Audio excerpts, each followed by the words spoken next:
Afternoon word mga katauhan. Ngayon magtahi po ako sa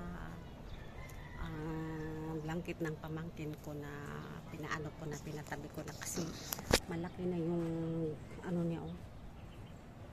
Isi niya oh. Ayan. Yung gisi niya oh. Ayan. Ayan. Sabi ng ano niya, malaki na ano yung kalahati niya, nahiwa na. Sabi ko sa kanya, hindi na niya gamitin, itabi niya for idol kasi paborito doon niya kahit ano iligpit ko pa or i-hide ko. Hanapin niya talaga kasi paborito doon niya, kaya tahiin ko na lang para magamit pa niya. Ano lang man yung street yan, yung gisikaw niya ba kalahati lang. Likas na.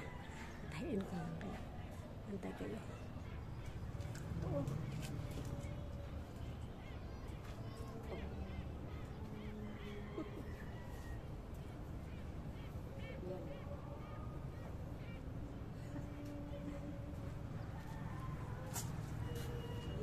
Abisi hanggang dulo.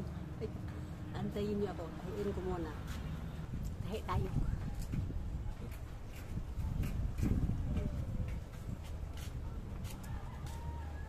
Kanya walay hangin karon, sarap yung hangin.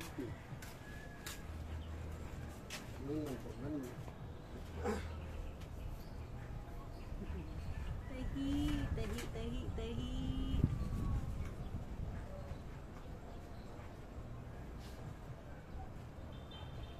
Hanggang sa dulo ng walang hanggan. May ano na, may ulan. May mga patak na ng ulan. Dumadapi sa kamay ko. Ulan na. At saka mahangin na.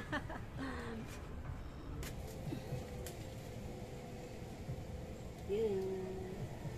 Ano tayo ng ano sa ano, karayom. Pasok tayo ng crib.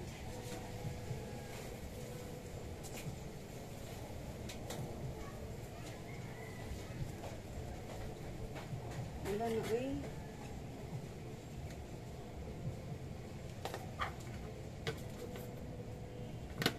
Maulan. May ulan na may ulan. Ay, sa wakas natapos din. Ito na. Ito na. Wala nang tahiin dito. Tahi ko. At saka doon. At saka dito. Patros. Ayan.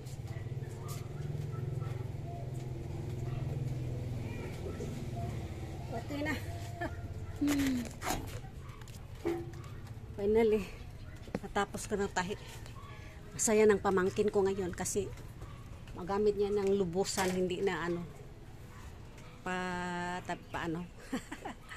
Kaya dito na lang po kasi natapos maano na madilim na at saka maulan pa. Siguro mag-alas 6 na, mga alas 5 pasado na ata, mga alas 6. Dito lang po kasi ito padalhin ko pa yung mga tinupi ko na mga nilabahan ko oh.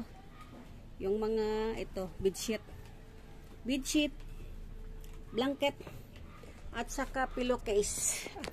Laban ko kanina, tapos naman tuyo na, kaya tinupi ko at tunglas yung tinahi ko yung blanket ng pamangkin ko. Yan dito lang po. Bye mga katauhan. Love you all. Babel.